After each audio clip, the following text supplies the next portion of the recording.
الحمد لله وكفى وسلام على عباده الذين اصطفى أما بعد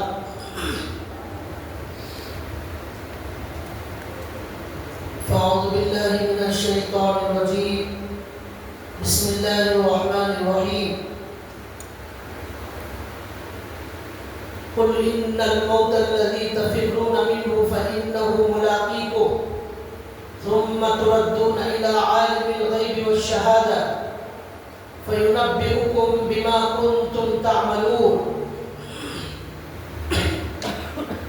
رب اشرح لي صدري ويسر لي أمري واحلل عقدة من لساني يفقهوا قولي سبحانك لا علم لنا إلا ما علمتنا إنك أنت العليم الحكيم اللهم صل على محمد في أول كلامنا اللهم صل على محمد في أوسط كلامنا اللهم صل على محمد في آخر كلامنا صدق الله العظيم محترم دینی بھائیوں، انسان کے مرنے کے بعد، اس دنیا سے جانے کے بعد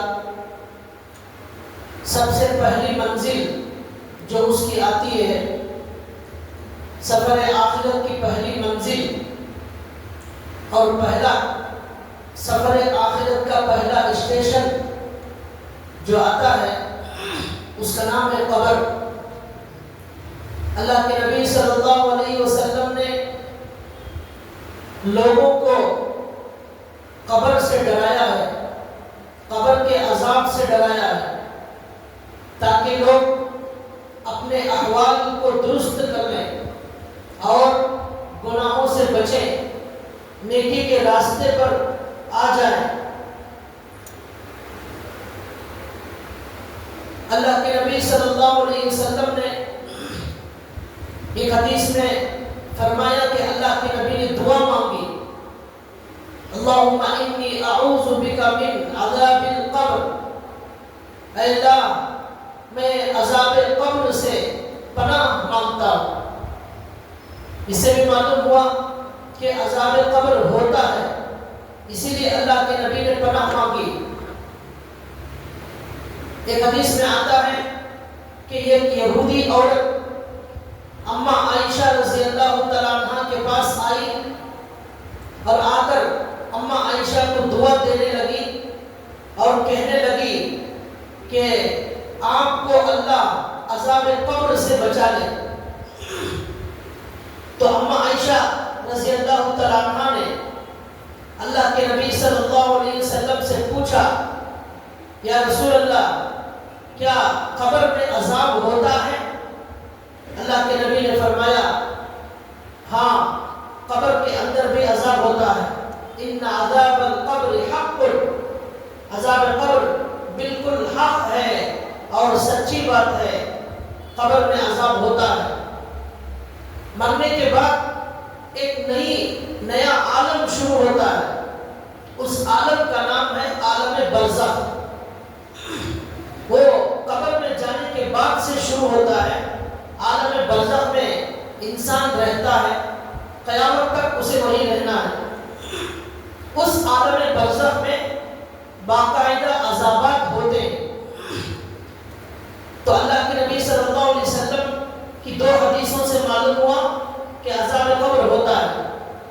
تیسری حدیث بخاری شریف کے اندر موجود ہے، اللہ کے نبی صلی اللہ علیہ وسلم نے فرمایا، ان اہل القبور يعذبون في قبورهم عذابا تسمع بها البهائم، بلا شبہ قبر والوں کو عذاب دیا جاتا ہے اور ان کی قبروں میں ایسا عذاب دیا جاتا ہے جس عذاب کو جانور بھی سنتے ہیں۔ اس سے بھی معلوم ہوا قبر کے اندر عذاب ہوتا ہے۔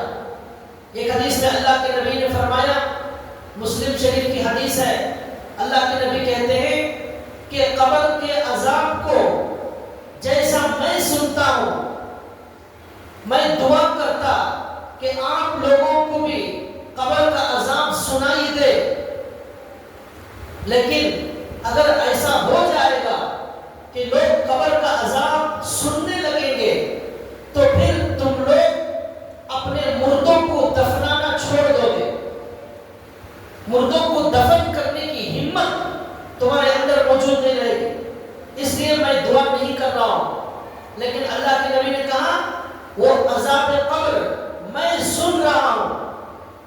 اس سے بھی معلوم ہوا کہ قبر کے اندر عذاب ہوتا ہے۔ ایک حدیث میں اللہ کے نبی صلی اللہ علیہ وسلم فرماتے ہیں کہ کافر اور منافق جب مرتا ہے تو اسے لوہے کے ایسے ہتھوڑے سے اسے مارا جاتا ہے کہ وہ اس قدر زور سے چیختا ہے کہ بہت سارے جانوروں کو بھی وہ چیخ کی آواز سنائی دیتی ہے۔ یہ اللہ کے نبی نے فرمایا۔ ان تمام حدیثوں سے کیا معلوم ہوا کہ موت کے بعد جو ہماری منزل ہے، قبر کی منزل، وہ بڑی خوفناک منزل ہے۔ وہیں سے قیامت شروع ہو جاتی ہے، وہیں سے عذابات کا سلسلہ شروع ہو جاتا ہے۔ لیکن دنیا کے اندر جو کافر لوگ ہیں اور کچھ ایسے لوگ ہیں جو نظر نہ آئے تو اسے نہیں مانتے، نظر آنے والی چیز کو مانتے ہیں، نظر نہ آئے تو نہیں مانتے۔ لیکن ایمان اور اسلام کا مطلب یہ ہے کہ صرف قرآن پر بھروسہ کر کے، ہمارے نبی پر بھروسہ کر کے ہم ہمارے نبی کی ہر بات کو قبول کریں، ہر بات کو تسلیم کریں، مانیں، ہمیں نظر آئے یا نہ آئے۔ لیکن ہمارے نبی نے کہا ہے، ہمارے نبی سے سچا زیادہ کوئی نہیں، قرآن سے زیادہ سچی کوئی کتاب نہیں۔ ایک علم قرآن کے اندر موجود ہے، ایک علم حدیث کے اندر موجود ہے، وہ علم نظر نہیں آتا، اس کا نام ہے غیب کا علم۔ وہ غیب کا علم، ان غیبی چیزوں پر ایمان لانا، یہی دراصل ایمان ہے۔ قبر کا عذاب اگر سنائی دیتا، وہ سن کر پوری دنیا مسلمان ہو جاتی، پوری دنیا ایمان میں داخل ہو جاتی۔ جہنم کا ایک نظارہ اللہ دکھا دے، سارے لوگ کلمہ پڑھ لیتے، لیکن اللہ نے کہا یؤمنون بالغیب، دیکھ کر ایمان لانا یہ معتبر نہیں ہے۔ بالغیب، غیب پر ایمان لانا، بن دیکھے ایمان لانا، یہ ایمان اللہ کو مطلوب اور مقصود ہے۔ حضرت عمر صاحب پالنپوری رحمت اللہ علیہ ہندوستان کے ایک بڑے اللہ والے گزرے ہیں۔ دعوت و تبلیغ کی لائن سے اللہ نے ان سے بہت ساری خدمات دی۔ ان کا واقعہ لکھا ہے کہ ایک مرتبہ وہ سفر میں جا رہے تھے، کسی ڈاکٹر نے جو کافر تھا اس نے حضرت سے کہا کہ آپ مسلمان لوگ یہ کہتے ہیں، یہ سمجھتے ہیں کہ قبر کے اندر عذاب ہوتا ہے، لیکن ہمیں تو آج تک کوئی عذاب نظر نہیں آیا۔ ہم نے بہت سارے مردوں کو دیکھا لیکن کوئی عذاب نظر نہیں آیا۔ کبھی ایسا بھی ہوا کہ پوسٹ مارٹم کے لیے ایک مہینے کے بعد بھی خبروں کو کھولا گیا کسی کیس میں، لیکن ہمیں وہاں کوئی عذاب نظر نہیں آ رہا، وہ جیسا ہے ویسا ہی ہے۔ حضرت عمر صاحب پالنپوری رحمت اللہ علیہ نے فرمایا کہ آپ کیا کرتے ہیں؟ تو انہوں نے کہا میں ڈاکٹر ہوں۔ اچھا، ڈاکٹروں کا یہ فیصلہ ہے، ڈاکٹروں کا یہ کہنا ہے کہ ہماری باڈی کے اندر شوگر ہوتا ہے، ڈاکٹر یہ کہتے ہیں ہماری باڈی میں آئرن ہوتا ہے، ڈاکٹر یہ کہتے ہیں ہماری باڈی میں نمک ہوتا ہے۔ تو ہماری گزارش یہ ہے کہ آپ ڈاکٹر صاحب ہماری باڈی میں سے 100 گرام شوگر نکال کر دکھا دیں، ہماری باڈی میں سے 100 گرام آئرن نکال کر دکھا دیں، اور تھوڑا سا نمک نکال کر ہماری باڈی میں سے دکھا دیں۔ ڈاکٹر نے کہا دکھا نہیں سکتے، لیکن ضرور باڈی میں آئرن ہے، شوگر ہے اور نمک ہے اور بھی پتہ نہیں کیا کیا ہے، لیکن دکھا نہیں سکتے۔ تو حضرت نے کہا کہ ڈاکٹروں کی بات کو ساری دنیا مانتی ہے، قبول کرتی ہے، اگرچہ کہ ڈاکٹر دکھا نہیں سکتا، معلوم ہوا کسی چیز کی حقیقت کے لیے، کسی چیز کے وجود کے لیے نظر آنا ضروری نہیں ہے. کچھ چیزیں ہیں نظر نہیں آتی لیکن ساری دنیا مانتی ہے.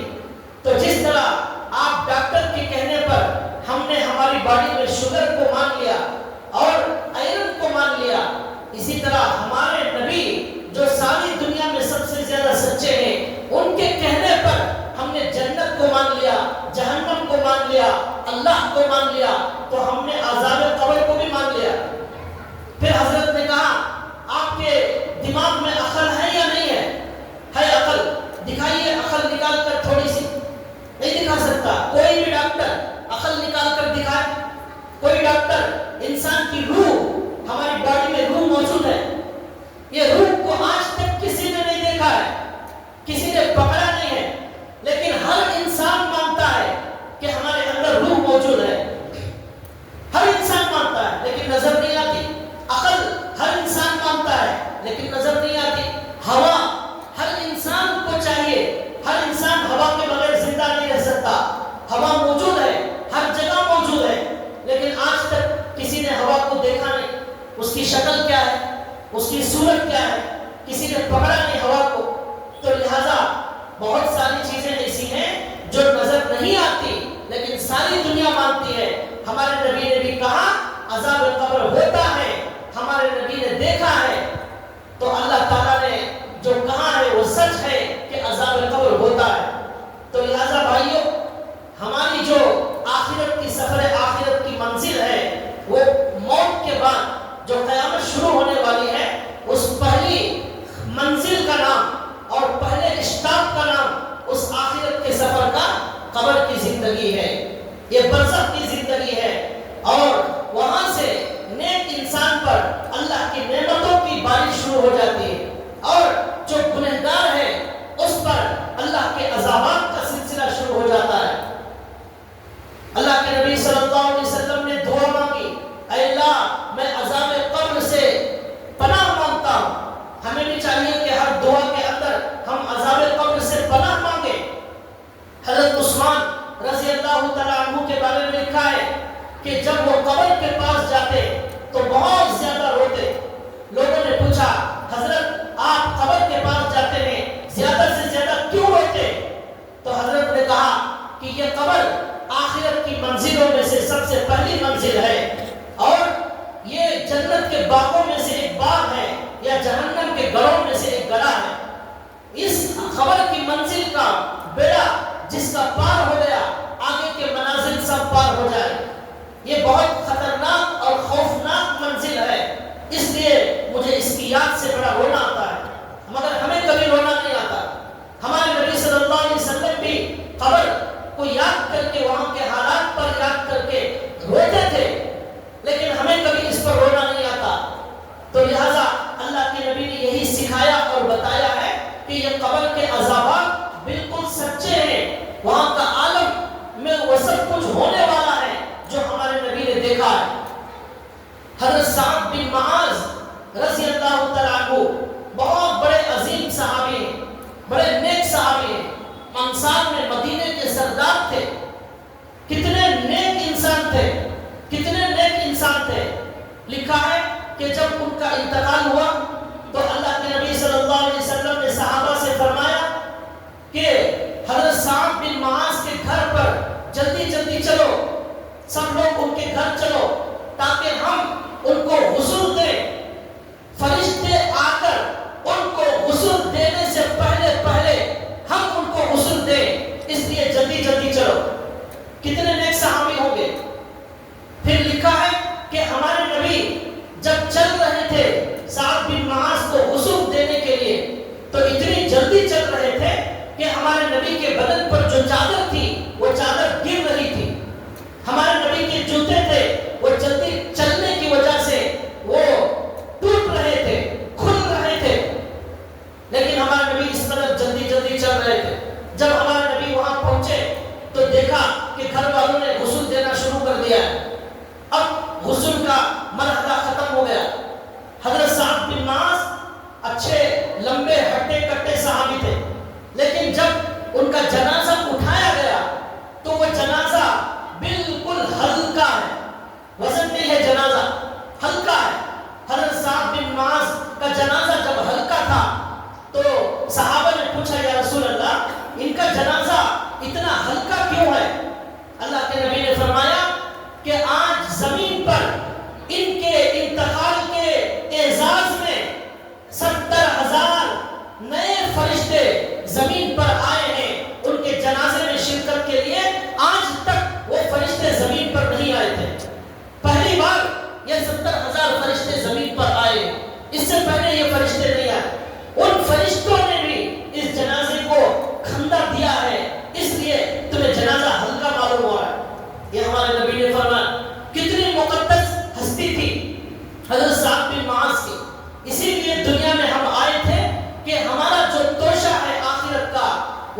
زبردست اس کی تیاری کریں، سامان جو لے جانا ہے وہاں وہ اچھی طرح پیک کر لیں، زیادہ سے زیادہ جمع کر لیں۔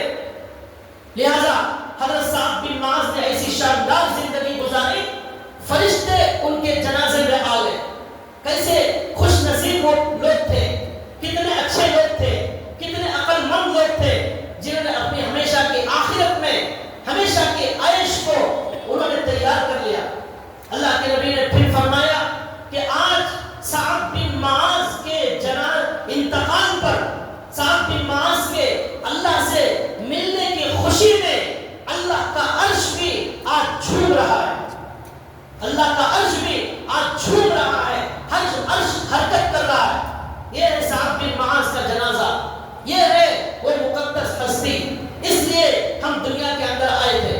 اس کے بعد کہتے ہیں اللہ کے نبی صلی اللہ علیہ وسلم آگے بڑھے تو صحابہ اکرام نے جب قبر ان کی کھولی تو کہتے ہیں کہ خوشبو اندر سے پھوٹ رہی تھی، بہت ہی شاندار خوشبو آ رہی تھی۔ یہ خوشبو بہت سارے صحابہ اکرام نے وہاں پر سونگھی، اور جیسے جیسے قبر کھولی جا رہی تھی وہ خوشبو اور زیادہ ہو رہی تھی۔ یہ حضرت صاحب بن معاذ اتنے مقدس اور اتنے معظم صحابی، لیکن آپ کو بتا رہا ہوں کہ اتنے نیک صحابی ہونے کے باوجود جب ان کو دفن کر دیا گیا، ان پر مٹی ڈال دی گئی، اللہ کے نبی نے دفنانے کے بعد زور سے سبحان اللہ فرمایا، 3 مرتبہ سبحان اللہ فرمایا۔ پھر اللہ کے نبی نے 3 مرتبہ اللہ اکبر کہا۔ صحابہ نے پوچھا یا رسول اللہ آپ کیوں سبحان اللہ کہہ رہے ہیں، کیوں اللہ اکبر کہہ رہے ہیں؟ اللہ کے نبی نے فرمایا کہ کچھ دیر کے لیے، تھوڑی دیر کے لیے صاحب کی قبر نے ان کو دبایا، اس کی وجہ سے میں نے اللہ اکبر کہا، میں نے سبحان اللہ کہا، پھر اس قبر نے ان کو دبانا چھوڑ دیا میرے اللہ اکبر کہنے کی وجہ سے۔ اتنے نیک اور اتنے مقدس صحابی کے ان کو بھی قبر نے دبایا اور دبوچا ہے، تو لہذا ہم جیسے گنہگاروں کا کیا حال ہوگا؟ اور بعض روایتوں سے معلوم ہوتا ہے کہ مسلمان کو مرتے وقت تکلیف زیادہ ہوتی ہے، کافر کو تھوڑی کم ہوتی ہے۔ اس کی وجہ یہ ہے، بعض جگہ لکھا ہوا ہے کہ اللہ یہ چاہتے ہیں کہ کافر دنیا میں جو کچھ اچھے کام کیا ہے اس کی وجہ سے اس کا صلہ دنیا میں اسے دے دیا جائے، اس لیے موت کے وقت تکلیف کم کر دی جاتی ہے۔ اور مومن اس کے کچھ گناہ ہوتے ہیں، ان گناہوں کو صاف کرنے کے لیے، ان گناہوں کو پاک کرنے کے لیے اسے موت کے وقت اور قبر کے اندر دبانے کی تھوڑی تکلیف ہوتی ہے۔ اس کی وجہ سے اللہ اسے گناہوں سے پاک کرنا چاہتے ہیں تاکہ اللہ اسے جہنم سے بچا سکے۔ لیکن کافر کو جہنم میں جلنا ہے ہمیشہ، اسے کوئی نعمت ملنے والی نہیں ہے۔ اس کی دنیا میں جو اچھے کام ہیں ان کا صلہ دنیا میں دینے کے لیے کبھی کبھی کافر کو تھوڑی سی اس کے اندر خفت کر دی جاتی ہے۔ تو بہرحال حضرت صاحب بن معاذ رضی اللہ تعالیٰ عنہ اتنے عظیم صحابی، لیکن ان کو بھی قبر کے اندر اس طرح دبانے کا مسئلہ پیش آیا۔ تو بھائیوں وہاں لے جانے کا جو ہمارا عمل ہے اس کی پوری تیاری کرنا ہے۔ اللہ کے نبی نے ایک قصہ سنایا، 3 بھائیوں کا قصہ۔ اللہ کے نبی نے کہا اے میرے صحابہ ایک قصہ سناتا ہوں۔ 3 بھائی تھے، ایک بڑا بھائی، ایک درمیانی بھائی، ایک چھوٹا بھائی۔ ایک آدمی مرنے والا تھا، مرتے ہوئے اس نے اپنے بڑے بھائی سے درخواست کی کہ بھائی صاحب میری گزارش ہے کہ میرے مرنے کے بعد آپ میرے ساتھ قبر میں آ جاؤ، میں اکیلا قبر میں نہیں جا سکتا، مجھے ڈر ہوتا ہے۔ تو بڑے بھائی نے کہا نہیں میں آپ کے ساتھ قبر میں نہیں آ سکتا، بس آپ جیسے ہی آپ کی روح نکلے گی آپ کا میرا رشتہ ختم ہو جائے گا۔ یہ دوسرے بھائی کے پاس گیا، اس سے بھی یہی درخواست کی۔ اس نے کہا میں بھی تیرے ساتھ قبر میں نہیں آ سکتا، البتہ تیرے مرنے کے بعد نہلاؤں گا اور تجھے کفن دوں گا، تیری جنازے کی نماز پڑھوں گا، قبر تک آؤں گا، قبرستان میں دفن ہونے کے بعد میں واپس آ جاؤں گا، قبر میں نہیں آ سکتا۔ تیسرے نمبر پر ایک اور چھوٹا بھائی تھا، اس نے کہا، اس سے بھی جا کر کہا کہ آپ میرے ساتھ قبر میں آ جاؤ۔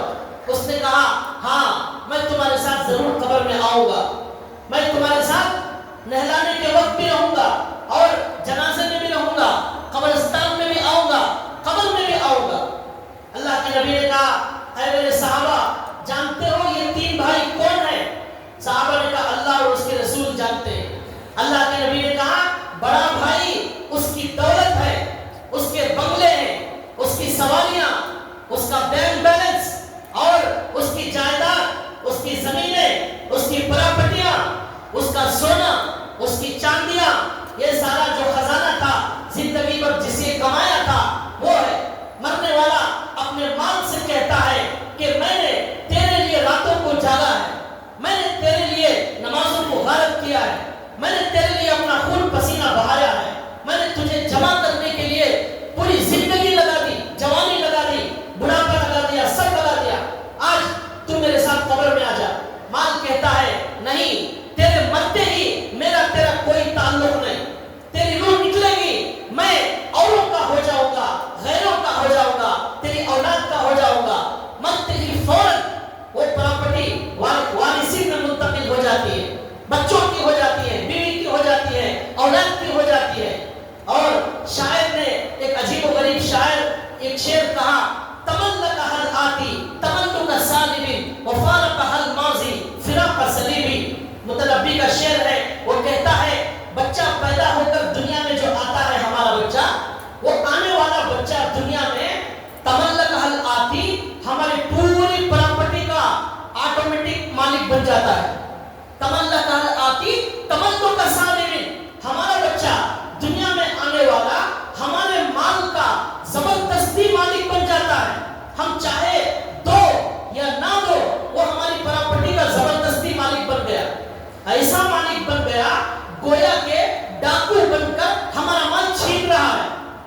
ڈاکو جیسا مال چھین لیتا نا، ہماری اولاد ایسا ہمارا مال چھین لیتی ہے اور ہمیں ننگا کر کے روانہ کر دیتی ہے قبر میں۔ جس مال کے لیے زندگی بھر محنت کی، جوانی لگا دی، راتوں کو قربان کیا، دن کو قربان کیا، کتنا جمایا، کیا کیا جمایا۔ الذی جمع مالا وعددا، قرآن کہتا ہے الذی جمع مالا وعددا، جس مال کو اس نے خوب جمع کیا، گن گن کر رکھا، جمع مالا وعددا، گن گن کر مال کو رکھا، یحسب ان مالہ اخلدا، وہ یہ سوچ رہا تھا اس کا مال اس کے ساتھ ہمیشہ رہنے والا ہے۔ کلا، ہرگز نہیں، اللہ نے کہا ہرگز مال اس کے ساتھ رہنے والا نہیں ہے۔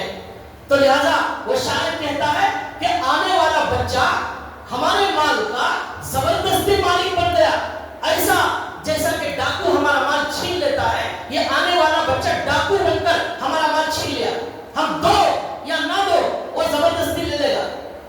وفارق الماضی فراق سلیبی، اور یہ جانے والا قبر میں ایسا جا رہا ہے گویا کہ اس کا سب کچھ لوٹ لیا گیا ہے۔ ڈاکو جب جو ہے پہلے زمانے میں ڈاکو لوٹتے تھے نا، مال لوٹ کر اسے کنگال فقیر بنا کر بھیج دیتے تھے، وہ خالی ہاتھ چلے جاتا تھا۔ اس طرح شاعر کہتا ہے قبر میں جانے والا ایسا جا رہا ہے گویا اس کا مال اس کے وارثوں نے لوٹ لیا ہے اور خالی ہاتھ ننگا کر کے اسے بھیج دیا ہے اور یہ سارا مال لوٹ لیا۔ تو لہذا اللہ کے نبی نے کہا پہلا بھائی کون ہے؟ مال۔ اب وہ مال سے کہتا ہے تو میرے ساتھ قبر میں آ، وہ کہتا ہے نہیں، ادھر روح نکلی، ایک پیسہ بھی میں تمہارے ساتھ آنے والا نہیں، یہ تو تمہارا ہے ہی نہیں، یہ تو وارثین کا ہے۔ اس کے بعد اللہ کے نبی نے کہا دوسرا بھائی، ہمارے رشتہ دار، ہمارے بھائی، ہمارے دوست احباب، ہمارے پڑوسی، جاننے والے مسلمان، یہ سب رشتہ دار۔ اب مرنے والا ان سے کہتا ہے آپ میرے ساتھ قبر میں آ جاؤ۔ رشتہ دار کہتے ہیں نہیں، قبر میں نہیں آ سکتے، نہلائیں گے، کفنائیں گے، دفنائیں گے، جنازے میں شریک رہیں گے، لیکن قبر میں نہیں آئیں گے۔ تو لہذا یہ بھی قبر میں نہیں آتے۔ اللہ کے نبی کا تیسرے بھائی، یہ تیسرا بھائی کون ہے؟ یہ ہماری نماز، یہ ہمارا ذکر، یہ ہمارے اعمال، یہ ہمارا صدقہ، یہ ہماری زکات، یہ ساری چیزیں۔ اور یہ بھی ہے اس کے اندر کہ وہ کہتا ہے اے تیسرے بھائی، میں نے تیرے اوپر بڑا ظلم کیا، تیرا حق ادا نہیں کیا میں نے، لیکن تو پھر بھی میرے ساتھ آ جا۔ وہ کمزور بھائی، وہ چھوٹا بھائی، وہ ہمارے ساتھ آنے تیار ہے، وہ ہمارے اعمال ہیں۔ دو چیزیں واپس آ جاتی ہیں،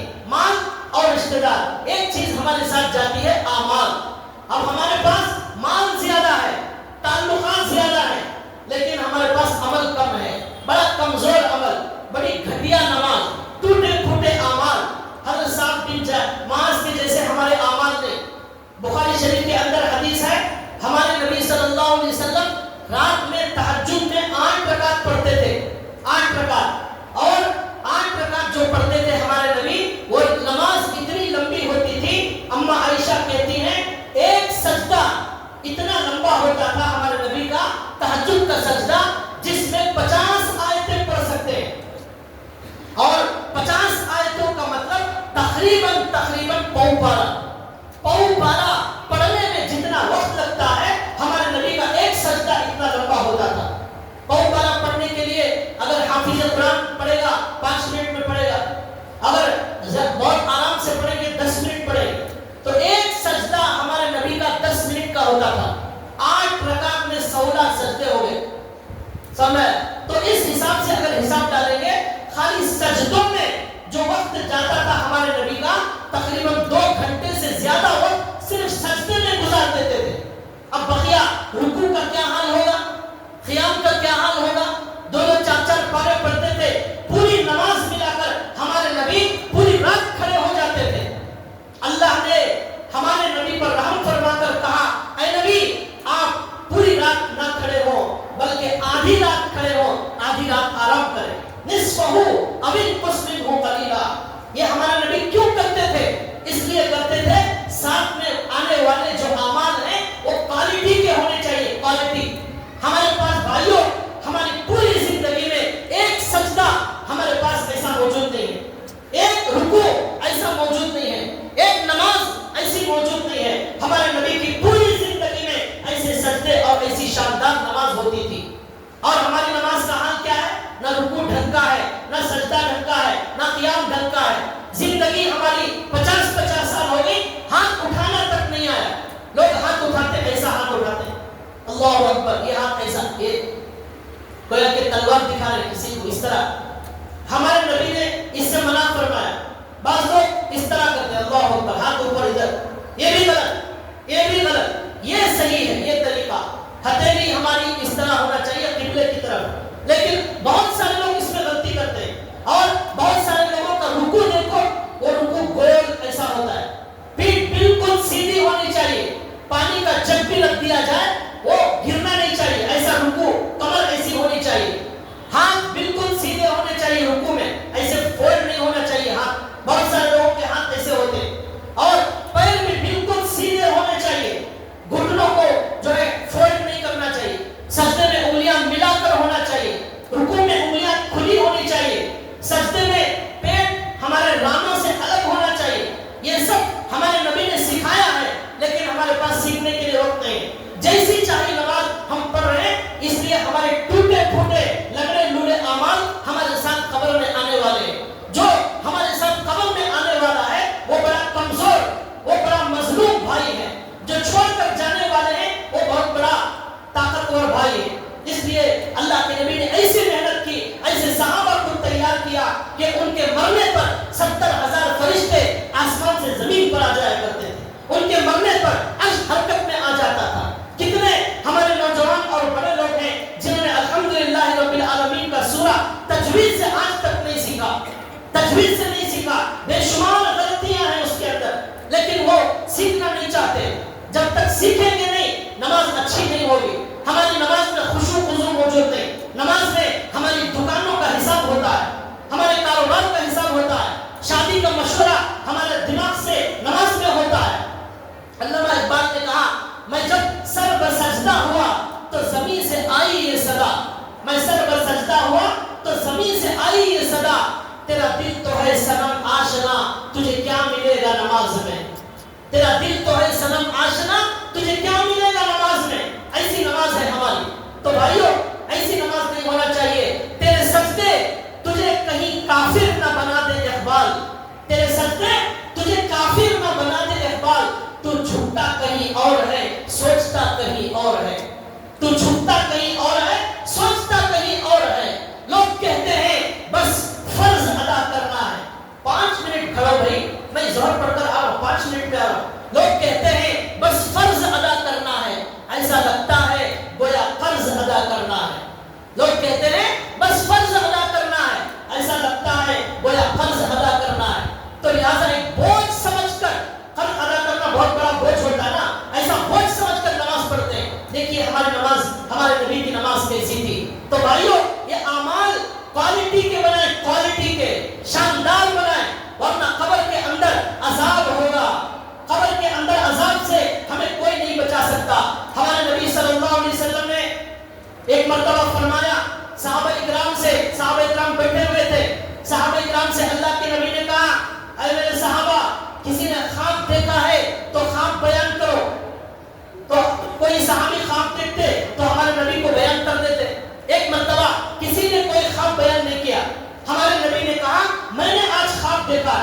اور یاد رکھیے نبی کا خواب جو ہوتا ہے وہ بالکل سچا ہوتا ہے، وہ حجت اور دلیل ہوتا ہے. جیسے حضرت ابراہیم علیہ السلام کو خواب میں ان کے بیٹے کو ذبح کرتے ہوئے دکھایا گیا، انہوں نے اس اللہ کے حکم پر عمل کیا. اللہ کی وحی، اللہ کا پیغام نبی کو خواب کے ذریعے بھی ہوتا ہے. ہمارے نبی نے کہا میں نے آج خواب دیکھا ہے. کیا خواب دیکھا؟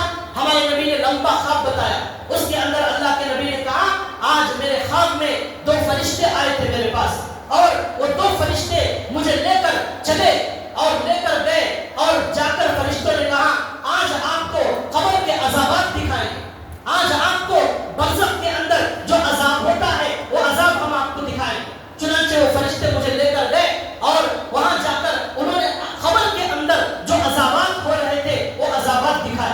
کیا عذاب دکھائے؟ ہمارے نبی نے صحابہ کو بیان کیا میں نے دیکھا ایک آدمی بیٹھا ہوا ہے، اس کے پاس ایک فرشتہ کھڑا ہوا ہے، اس کے ہاتھ میں لوہے کی بڑی قینچی ہے، قینچی، لوہے کی بڑی قینچی. وہ فرشتہ اس کے جو کلے ہیں ان کو کترتا ہے، وہ کلے کو کاٹتے کاٹتے یہاں تک کاٹ دیتا ہے. ایک فرشتہ اور یہ کلے کو کاٹتے کاٹتے یہاں تک اس کے کلوں کو چیر دیتا ہے. اللہ کے نبی نے کہا یہ فرشتہ اسے یہ عذاب کیوں دے رہا ہے؟ اللہ کے نبی نے پوچھا تو اللہ کے نبی نے بتایا خواب میں مجھے بتایا گیا کہ مجھے فرشتے نے جواب دیا یہ جھوٹا آدمی تھا، جھوٹ بولتا تھا، یہ جھوٹ کی سزا اس کو یہاں پر قبر میں دی جا رہی. اور اللہ کے نبی نے کہا قیامت تک اسے یہ سزا دی جاتی رہے گی کہ یہ آدمی جھوٹ بولتا تھا، یہ جھوٹ پھیلاتا تھا. اس کی بات سن کر ہزاروں لوگ جھوٹ پھیلاتے تھے اور دھوکے میں آ جاتے تھے. جھوٹے پر اللہ نے قرآن میں کہا لعنت اللہ علی الکاذبین، جھوٹ بولنے پر، جھوٹ بولنے والوں پر اللہ کی لعنت برستی ہے. کتنے لوگ ہیں ہم میں سے بڑی آسانی کے ساتھ جھوٹ بولتے تھے، کوئی احساس نہیں ہوتا. اللہ کے نبی نے فرمایا جب منہ سے جھوٹ نکلتا ہے اس کے اندر ایسی بدبو آتی ہے کہ اس بدبو کی وجہ سے سارے فرشتے آسمان کی طرف بھاگ جاتے ہیں، اتنی بدبو آتی ہے. اللہ کے نبی نے کہا میں نے دیکھا قبر کے اندر عالم برزخ میں جھوٹے کے کلے کو قینچی سے کترا جا رہا ہے، چیرا جا رہا ہے، اور وہ چیر رہا ہے. پھر اس کے کلے صحیح ہو جاتے ہیں، وہ پھر کاٹتا ہے، پھر وہ کلے صحیح ہو جاتے ہیں، پھر کاٹتا ہے. ایسا عذاب اسے قبر کے اندر ہو رہا ہے. یہ ہمارے نبی نے کہا. اس کے بعد ہمارے نبی کہتے ہیں کہ خواب یہاں ختم نہیں ہوا، میں نے دیکھا پھر ان فرشتوں نے مجھے، وہ فرشتے مجھے اور آگے لے گئے اور جا کر دکھایا. وہاں پر میں نے دیکھا کہ وہاں پر ایسا عذاب ہو رہا ہے کہ ایک خون کی نہر ہے، خون کی نہر. اس خون کی نہر میں گرم گرم کھولتا ہوا خون پک رہا ہے. اللہ کے نبی نے کہا اس خون کے نہر میں، اس خون کے تالاب میں ایک آدمی تیر رہا ہے اور ایک فرشتہ کنارے کھڑا ہوا ہے. وہ کنارے آنا چاہتا ہے، فرشتہ اسے پتھر سے مار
اللہ کے نبی کہتے ہیں نماز میں غفلت کرنے والے، نماز جان بوجھ کر چھوڑنے والے اور نماز کو وقت پر نہ پڑھنے والے، ظہر کی نماز ہم پڑھ رہے ہیں عشاء کے بعد، عشاء کی نماز پڑھ رہے ہیں دوسرے دن، یہ بے وقت پڑھنا یہ بھی بڑا گناہ ہے، بالکل چھوڑ دینا یہ بھی بڑا گناہ، وقت پر نہ پڑھنا یہ بھی بڑا گناہ، اور مسجد کی جماعت چھوڑ کر اپنے گھر میں پڑھنا یہ بھی بڑا گناہ ہے۔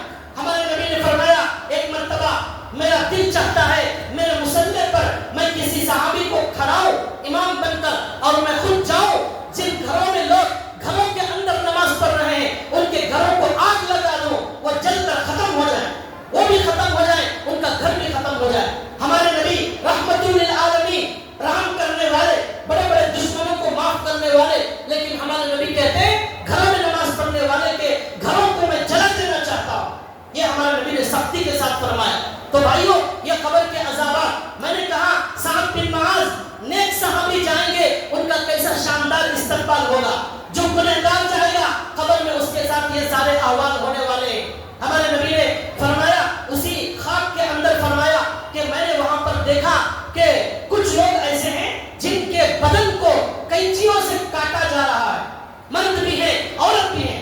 اللہ کے نبی نے کہا ان کا گناہ یہ تھا، ان کا گناہ یہ تھا کہ مرد عورتوں کو دکھانے کے لیے خوب تیار ہوتے تھے، بن کر سور کر تیار ہوتے تھے، کسی نامحرم لڑکی کو جو ہے دھوکہ دینے کے لیے تیار ہوتے تھے مرد، اور عورتیں جو غیر مردوں نامحرم مردوں کو اپنی خوبصورتی دکھانے کے لیے عورتیں بن ٹھن کر تیار ہوتی تھی، ان کے بدن کو کینچیوں سے کاٹا جا رہا تھا۔ اللہ کے نبی نے کہا میں نے یہ منظر دیکھا۔ آج ہماری شادیوں میں، آج ہمارے ولیموں میں، آج ہماری دعوتوں میں ہماری عورتیں، ہماری مائیں اور بہنیں بن ٹھن کر جو جاتی ہیں کس مقصد سے جاتی ہیں؟ بن ٹھن کر اگر تیار ہونا ہے صرف شوہر کے لیے اجازت ہے، صرف شوہر کو خوش کرنے کے لیے، شوہر کو دکھانے کے لیے، لیکن گھر میں تو وہ بن ٹھن کر نہیں رہتی، لیکن باہر جہاں غیر مردوں سے ملنا ہے، جہاں غیر مردوں سے بات کرنا ہے، وہاں جب جانا ہوتا ہے پوری طرح تیار ہوتی ہے، اور شادی محلوں میں بغیر پردے کے لوگ غیر مردوں سے بات کر رہی ہیں، چچا زاد بھائی، مامو زاد بھائی، پھوپھی زاد بھائی، خالہ زاد بھائی، ان سب سے بات کرنا حرام، ان کو دیکھنا حرام، جن سے نکاح ہو سکتا ہے ان سے شریعت میں پردہ ہے، خالہ زاد، مامو زاد، پھوپھو زاد، ان سے نکاح ہو سکتا ہے، ان سے ملنا یہ نامحرم ہے، ان سے بات کرنا بھی حرام ہے، لیکن ان کو دکھانے کے لیے عورتیں بن ٹھن کر تیار ہوتی ہیں۔ ایسے لوگوں کا عذاب اللہ کے نبی نے دیکھا کہ ان کے بدن کو کینچیوں سے کاٹا جا رہا ہے۔ لکھا ہے کہ حضرت عبداللہ بن عباس رضی اللہ تعالیٰ عنہ کے زمانے میں ایک آدمی کی قبر کھودی گئی، قبر کھودے تو دیکھتے ہیں کہ کالا ناگ ہے وہ پوری قبر میں بھر گیا ہے۔ لوگوں نے آ کر بتایا کہ یہ ہم نے قبر کھودی تو کالا ناگ قبر کے اندر موجود ہے۔ حضرت عبداللہ بن ابن عباس نے کہا پوری زمین بھی کھودو، کہیں بھی کھودو، اس قبر میں کالا ناگ ضرور رہے گا، اس لیے وہ سانپ کے ساتھ ہی سے قبر میں دفن کرو۔ چنانچہ اسی کالے ناگ کے ساتھ قبر میں دفن کر دیا گیا۔ آ کر بیوی کو لوگوں نے پوچھا کہ کیا گناہ تھا اس کا جس کی وجہ سے یہ عذاب ہوا؟ بیوی نے کہا کہ اس کا گناہ یہ تھا کہ یہ تجارت میں دھوکہ دیا کرتا تھا، دھوکے باز تاجر تھا، یہ لوگوں کو جھوٹ بول کر غلط سامان بیچا کرتا تھا، دھوکے کی تجارت کرنے والے کا یہ جو ہے عذاب اور سزا کتابوں کے اندر لکھی ہوئی۔ تو بھائیوں یہ ساری سزائیں، یہ عذابات قبر کے، عالم برزخ کے ہمارے نبی صلی اللہ علیہ وسلم نے بیان فرمائے، اور یہ بھی لکھا ہوا ہے، اللہ کے نبی نے ایک حدیث میں فرمایا یہ قبر پر اللہ کے نبی گئے، وہاں ہمارے نبی نے کہا ان قبر کے اندر جو دو لوگ ہیں ان کو عذاب ہو رہا ہے، میں سن رہا ہوں، اور کیوں عذاب ہو رہا ہے؟ اللہ کے نبی نے کہا ایک آدمی پیشاب کی پاکی برابر نہیں لیتا تھا، ایک آدمی پیشاب سے پاکی ٹھیک سے نہیں لیتا تھا، اور ایک آدمی لوگوں کی برائی بیان کرتا تھا، غیبت کرتا تھا، چغلخوری کرتا تھا، اس لیے ان دونوں کو عذاب ہو رہا ہے۔ اس لیے پیشاب کی پاکی میں بہت زیادہ احتیاط کرنا چاہیے، خوب اچھے طریقے سے پاکی کرنا چاہیے۔ اللہ کے نبی نے فرمایا استنزہوا من البول فإن عامة عذاب القبر منه، پیشاب سے اچھی طرح پاکی حاصل کرو، اس لیے کہ عذاب قبر اسی پیشاب کی وجہ سے ہوتا ہے۔ جانور کی طرح جو ہے دوسرے کفار لوگ پیشاب کرتے ہیں اور چلے جاتے ہیں، مومن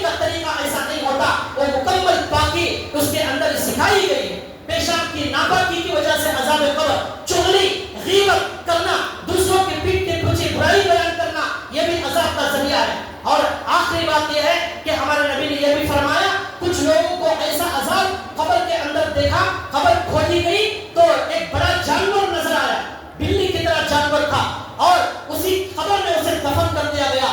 دفن کرنے کے بعد ایک دھماکے کی طرح آواز اس کی قبر سے آئی، اور جا کر اس کی بیوی سے پوچھا تو بیوی نے کہا یہ جب ناپاک ہوتا تھا، جب اس پر غسل فرض ہوتا تھا تو یہ فوراً غسل نہیں کرتا تھا، اکثر ناپاک رہتا تھا، ایک ایک دن گزر جاتا ہے، آدھا دن گزر جاتا ہے، لوگ ناپاک رہتے ہیں اور پاکی حاصل نہیں کرتے، ناپاک ہونے کے بعد فوراً غسل کرنا چاہیے۔ یہ بھی ایک بہت بڑا جو ہے گناہ ہے، اس کے اندر تاخیر کرنا اور بہت زیادہ تاخیر کرنا کہ ایک ایک دن گزر جائے۔ اس کے اندر لکھا ہوا ہے قبر کے اندر بلی کی طرح ایک جانور اس پر مسلط کر دیا گیا۔ بھائیو، یہ ساری باتوں کا خلاصہ یہ ہے قبر کے اندر عذاب ہوتا ہے، قبر کے اندر جو ہے عذابات کا سلسلہ شروع ہو جاتا ہے۔ جہنم ابھی بہت دور ہے، لیکن اس سے پہلے عالم برزخ میں قبر کے اندر یہ عذابات ہوتے ہیں۔ اس لیے ہمیں بہترین اعمال لے کر جانا ہے، ان سارے گناہوں سے بچنا ہے،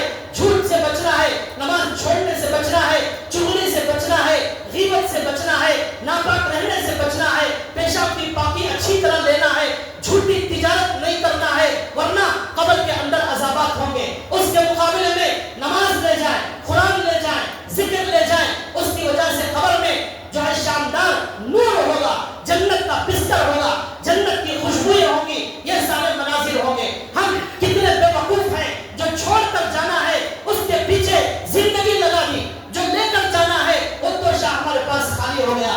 اللہ تعالیٰ سنی ہوئی بات پر عمل کی توفیق عطا فرمائے، ہمیں قبر کی تیاری کی توفیق عطا فرمائے۔ آخر میں اعلان کیا جاتا ہے، ہمارے